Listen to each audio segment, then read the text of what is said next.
इसीलिए मैंने कहा कोई भी ऐसा नहीं जिसने सेवा की हो और खाली हाथ आया हो, उसका परिवार ना बचा हो। तब साहब को लगता था कि क्या है सेवा, रफ एंड टफ बंदा हूं मैं, मेरे पास इतने भेड़ बकरियां, मेरी इतनी पहुंच है, एमएलए मेरी सुनता है, एमपी मेरी सुनता है, सब कुछ मेरे पास है, बिजनेस मेरे पास है, सब अच्छा चल रहा है, बल्ले बल्ले चल रही है, बेस्ट गधा मेरे पास है, आज की बेस्ट फेरारी मेरे पास है, बेस्ट घोड़ा मेरे पास है, बेस्ट खच्चर मेरे पास है, कोई चिंता की बात नहीं है, अपने बल से जिएंगे। समय आता है जब परमेश्वर बताता है कि तुझे मेरी जरूरत है। मलाकी 2:14-16 में लिखा, इसलिए क्योंकि यहोवा तेरी और तेरी उस जवानी की संगनी और ब्याही हुई स्त्री के बीच साक्षी हुआ था, जिससे तूने विश्वासघात किया है। क्या उसने एक ही को नहीं बनाया जबकि और आत्माएं उसके पास थी? और एक ही को क्यों बनाया? इसलिए कि वह परमेश्वर के योग्य संतान चाहता है। इसलिए तुम अपनी आत्मा के विषय में चौकस रहो, तुम में से कोई भी अपनी जवानी की स्त्री के साथ विश्वासघात ना करे, क्योंकि इस्राएल का परमेश्वर यहोवा यो कहता है, मैं स्त्री त्याग से घृणा करता हूं, उसको भी जो अपने आप को उपद्रव से ढांपता है। इसलिए अपनी आत्मा के विषय में चौकस रहो, विश्वासघात मत करो, सेनाओं के यहोवा का यही वचन है। मैं आपको इस वचन से एक बात समझाना चाहता हूं, क्यों परमेश्वर ने अपने वचनों को लिखा है। यहां परमेश्वर ने लिखा कि जब मैंने आदम को बनाया और उसके लिए जब मैं हवा को, औरत को बनाने लगा, परमेश्वर कहता है, क्या और आत्माएं मेरे पास ना थी? थी कि नहीं थी? बताओ, सो गए हो क्या? थी कि नहीं? हां या ना? ऊंची आवाज में बोलो, ऊंची आवाज में, थी कि नहीं? तो परमेश्वर क्वेश्चन पूछता है, कहता अगर मेरे पास और आत्माएं थी, मैंने आदम के लिए 2 पत्नियां क्यों नहीं बनाई? जितने हेल्पर हो उतना अच्छा है, हां कि नहीं? पर उसने एक ही दिया। जब उसने हेल्पर दिया तो एक हवा बनाई, उसने 2 नहीं बनाई, 3 नहीं बनाई, 4 नहीं बनाई, 7 नहीं बनाई, 72 नहीं बनाई, 86 नहीं बनाई, उसने एक बनाई। परमेश्वर कहता मेरे पास और भी आत्माएं थी, पर मैंने उनमें से एक को ही चुना, क्योंकि परमेश्वर अपने योग्य संतान चाहता है। तुम्हारे और तुम्हारी वाइफ के बीच में लिखा वो साक्षी हुआ था, उससे उसको त्यागना या उसको छोड़कर दूसरी से संबंध बनाना, परमेश्वर ने कहा यह विश्वासघात होगा। आप बाइबल पढ़ लो, जिन जिन परमेश्वर के लोगों की एक पत्नी थी, उनका परिवार ज्यादा आशीषित रहा है उनसे जिनकी एक से ज्यादा थी। जब तक मूसा का वचन नहीं आया, चाहे अब्राहम को मालूम था मुझे दसवांश बोना है, बाइबल कहती याकूब की कितनी पत्नियां थी? कितनी थी? कितनी थी? और अगर आप याकूब की फैमिली लाइफ देखें तो उसके बाप की फैमिली लाइफ से कहीं नीचे लेवल की उसकी फैमिली लाइफ थी। वो दोनों बहनें आपस में लड़ती थी, क्योंकि वो बहनें थी दोनों पत्नियां, कि आज ये मेरे साथ मेरे घर में रहेगा, बोलती आज ये मेरे बर्थडे पे आएगा, बोलती आज मेरे बेटे का बर्थडे है, बोलती नहीं आज ही मेरे बेटे की शादी भी है, मेरे बेटे की आज बरस, ये फलानी चीज है, वो बोलते हैं मेरी है।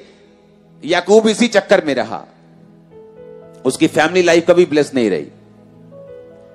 जबकि अगर आप दूसरी लाइफ देखें जिनकी एक पत्नी थी, वो ब्लेस रहे। मैं आपको क्यों बता रहा हूं मालूम?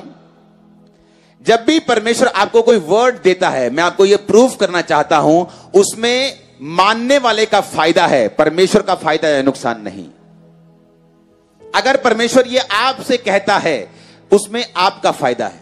नए नियम में पौलुस कहता है जो अध्यक्ष बनना चाहता है वो उस एक ही पत्नी का पति हो, जो सेवा करना चाहता है वो एक ही पत्नी का पति हो। अगर आप राजाओं की जिंदगी देखें तो मैं आपको दावे से कह सकता हूं कि रियल अटैचमेंट किसी वाइफ के साथ उसकी नहीं हो सकती अगर उसकी 70 पत्नियां हैं तो। पॉलिटिक्स चलती होगी दिन रात, जिस तरह सुलेमान की लाइफ में चलती थी। सुलेमान का सौतेला भाई बोलता था मुझे राजा बनना है, उसकी मां जो वो भी राजा की बेटी थी, वो भी अलग अलग प्लान करती थी। अब उस फैमिली की हालत सोच सकते हैं। अगर परमेश्वर कुछ वचन में कहता है तो यह बात हमेशा दिमाग में रखनी है, उसमें मेरा फायदा है। वो मुझे इजी करना चाहता है, वो मुझे ब्लेस देखना चाहता है, मुझे ट्रबल फ्री देखना चाहता है, वो मुझे स्ट्रेस फ्री देखना चाहता है, वो मुझसे प्यार करता है, वो मेरी चिंता करता है। उसे अपनी चिंता नहीं है, वो तो स्वर्ग में है, वो तो सर्वशक्तिमान है। सब मर जाएंगे उसको कोई नुकसान नहीं, सब जी जाएंगे उसको कोई फायदा नहीं, लेकिन वो हर एक वचन बंदे को चाहता कि वो वचन को माने और जिए। उसने कहा मैं तुम्हारे आगे मौत जीवन रखता हूं, तुम चुन लो। तुम वचन पे चलोगे जियोगे, शरीर के अनुसार चलोगे तो मरोगे। बाइबल कहती है इसहाक को तंग करने वाला एक ही जन था, वो था उसका सौतेला भाई जो शरीर से जन्मा था, इस्माइल। आज भी इस्माइल की प्रजाति, आज भी इस्माइल के वंश जो पूरे मिडिल ईस्ट में रहते हैं, आज भी क्रिश्चियन लोगों को तंग कर रहे हैं, क्योंकि वो शरीर से जन्मी हुई संतान थी और इसहाक आत्मा से जन्मा हुआ था। जब भी आप शारीरिक तौर पे चलेंगे, जो परमेश्वर का प्लान होगा वो सताया जाएगा। आत्मिक लोग सताए जाएंगे, आत्मिक लोगों को दिक्कत होगी जब आप शरीर से कोई काम करेंगे। आप ही के शरीर द्वारा किया गया काम आपको आत्मा में दिक्कत देगा, आपकी आत्मिक तरक्की में दिक्कत देगा। जो परमेश्वर का प्लान है, आपकी ओरिजिनल लाइफ, ओरिजिनल प्लान जो है, उसी में वो रुकावट को डालेगा। अपने पड़ोसी को बोलो जो कुछ परमेश्वर कहता है उसमें परमेश्वर का नहीं तुम्हारा फायदा है। इसलिए आज से तू वचन को पढ़ेगा, वचन को मानेगा, क्योंकि उसमें तेरा फायदा होगा। तू सेम वापिस नहीं आएगा। आमीन हो चाहिए आशीष सबकी है यीशु मसीह के नाम में। हालेलुया। आप मेरी बात समझ रहे कि नहीं? सुबह का वचन, अभी का वचन जो मैंने पढ़ा, ये मैंने सुबह नहीं पढ़ा था, आप इसको दोबारा सुनेंगे, मनन करेंगे इसके ऊपर कि क्यों परमेश्वर ऐसा कहता है, ताकि हम बचे रहें, ताकि हम आशीषित रहें। अगर आप ध्यान से देखें बाइबल में, तो पनन्ना और जो हन्ना थी वो दो पत्नियां थी। हन्ना के बेटा नहीं था और पनिन्ना के बच्चे थे। हन्ना इसलिए उदास नहीं थी कि उसके बच्चा नहीं है, इसलिए वो रोटी नहीं खाती थी, इसीलिए वो निराश रहती थी, दुखी, इसलिए नहीं। इससे ज्यादा उसे इस बात की चिढ़ थी कि उसकी सौतन उसे ताने मारती थी। जिस फैमिली में परमेश्वर का ऑर्डर फॉलो नहीं होता, वो फैमिली हमेशा ट्रबल में रहती है। उसको शरीर में मजा आ सकता है 5 मिनट का, लेकिन वो लाइफ टाइम एक सजा है, वो लाइफ टाइम एक ट्रबल है, वो लाइफ टाइम एक दुख है जो इंसान ने खुद मोल लिया है। क्योंकि बाइबल कहती है वो स्त्री के त्याग से घृणा करता है, वो स्त्री के विश्वासघात से घृणा करता है। मैं जानता हूं आपकी लाइफ सेम नहीं रहेगी।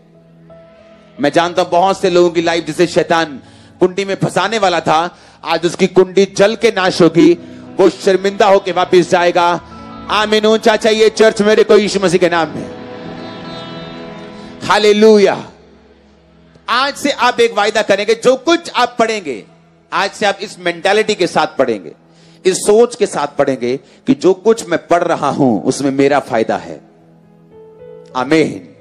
जो कुछ मैं पढ़ रहा हूं बाइबल में, मसीही लोग कभी फाइनेंशियली बरकत नहीं पा सकते अगर वो टाइथ को नहीं बोएंगे तो। कभी भी मैंने प्रार्थना करने वाले प्रेयर वॉरियर्स, ब्रोकन, टूटे हुए गरीब, इतने गरीब देखे हैं कि आप बोलेंगे कि ये क्रिश्चियन नहीं हो सकते। प्रार्थना वॉरियर की बात कर रहा हूं, रियल प्रेयर वॉरियर्स, सामर्थी प्रेयर वॉरियर्स। उन्हें लगता है प्रार्थना कर रहे हैं, प्रभु हमारे पास है, लेकिन बाइबल कहती परमेश्वर अपने वचन से कभी हटता नहीं। अगर उसने कहा है बाइबल में मलाकी में कि अगर तुम टाइथ बोओगे तो मैं आसमान की खिड़कियां दरवाजे खोल के डैम गेट खोल दूंगा। डैम के पीछे पानी होता है, लेकिन अगला हिस्सा कई बार सूखा हुआ होता है। अगर डैम वाला बंदा उस गेट को ना खोले, स्लूस गेट उसे बोलते हैं। परमेश्वर ने कहा पीछे तो पानी है पर आगे सूखा रहेगा सारी उम्र। परमेश्वर तो आशीषों से भरा हुआ है, वो तो राजाओं का राजा है, लेकिन तुम रंक की तरह, तुम एक भिखारी की तरह जीवन बिताओगे अगर तुम मेरे वचन को नहीं मानोगे तो। जब तुम मानोगे मैं स्लूस गेट खोल दूंगा, मैं डैम गेट खोल दूंगा, वो पानी पानी हो जाएगा, पीछे का पानी आगे आ जाएगा, बरकत आ जाएगी। परमेश्वर के वचन ने लिखा। अब मानना ना मानना हमारी इच्छा है, अब मानना ना मानना हमारी इच्छा। वो हमें वो प्रेशराइज नहीं करता, क्योंकि परमेश्वर अपना काम कर लेगा। अगर एक व्यक्ति नहीं करेगा वो दूसरे के दिल में डाल देगा। उसका काम ना पैसे की वजह से रुकेगा, उसका काम ना लोगों की वजह से रुकेगा। हमें ये सोच के चलना है अगर मुझे प्रिविलेज मिल रहा है सेवा करने का तो ये मेरा फायदा है।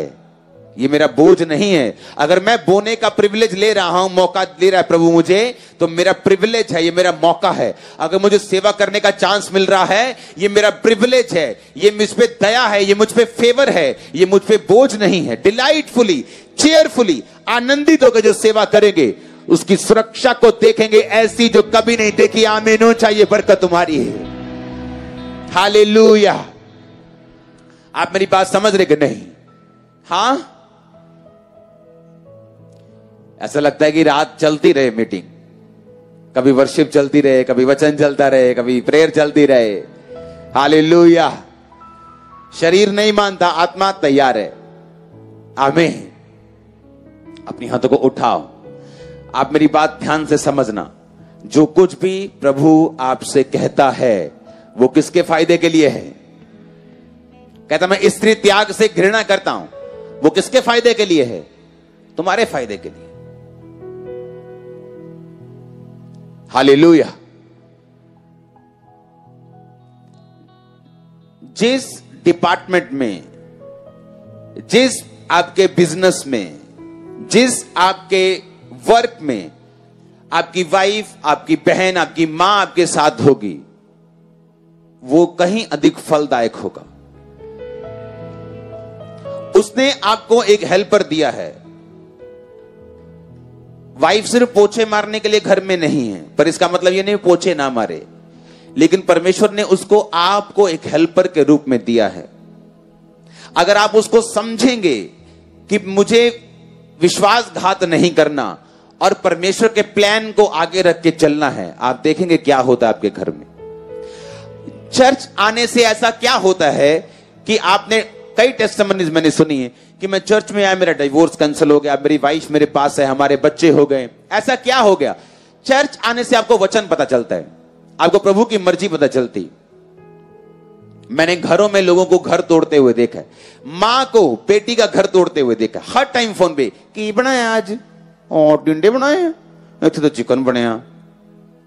वही वाइफ को घूर के दे, हस्बैंड को घूर के देख रही होती कि ले भी चिकन लेके आकर आज, और कल चिकन बना था घर में, और उनके घर से 4 दिन से टिंडे बन रहे हैं। आप मेरी बात समझ रहे कि नहीं? परमेश्वर ने एक सिस्टम बनाया है, अगर आप उसको फॉलो करेंगे आपकी फैमिली हेवन होगी। अगर आप उसको फॉलो करेंगे आपका फाइनेंस हेवन होगा। आपकी मिनिस्ट्री के लिए आपको धक्के खाने की, आपको फेक करने की, आपको कुछ भी करने की जरूरत नहीं होगी। एक्स्ट्रा लोग होंगे, एक्स्ट्रा बरकत होगी। यह परमेश्वर का प्लान है आप लोगों के लिए। हालेलुया।